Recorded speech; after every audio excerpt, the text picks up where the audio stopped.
Noise Boys.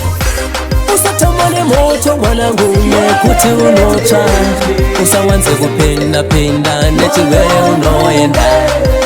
Andidi uzoche maneni, andidi uzoche maneni. Takakura kusina kana foni, asi chirwere chachina mutoni. Andidi uzoche maoneni.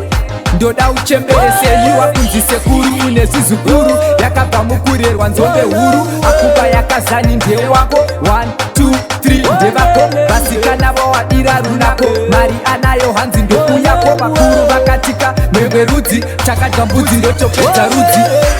Usatamane moto mwanangu kuti unocha, usawanze kupenda penda nechiwe unoenda.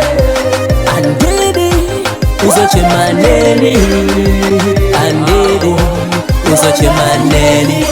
Ndamba kudzi wakazoonekewa nembonje pauma, usazoyeuka papo mwanangu iwe kare waniwa. Vakashama nekuda kwedhora, achina nyanzvi yechikoro obhora. Takatarira vazhinji vaenda, nairori denda hama dzapedza. Kumungwa mwanangu akunaipa, usazombofawo wataika. Nyangwe auye maruve nyika usavatevera, ndiyo mbiro yekuparara usaitevera.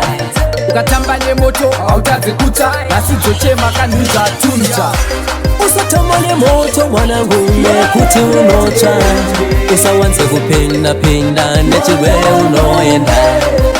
Andidi uzoche maneni, andidi uzoche maneni. Zingizi gonyera pamwe maruva yenyika apere, vhiki haripere isina kurira mbere.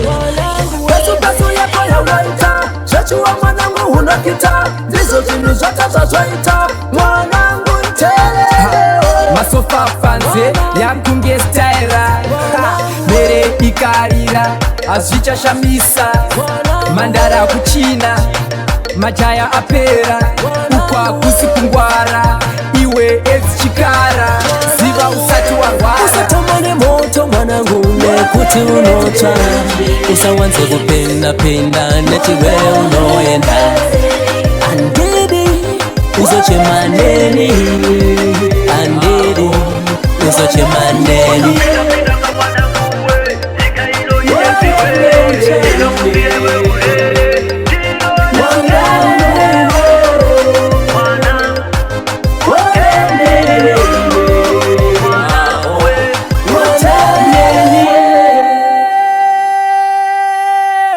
Mwanangu we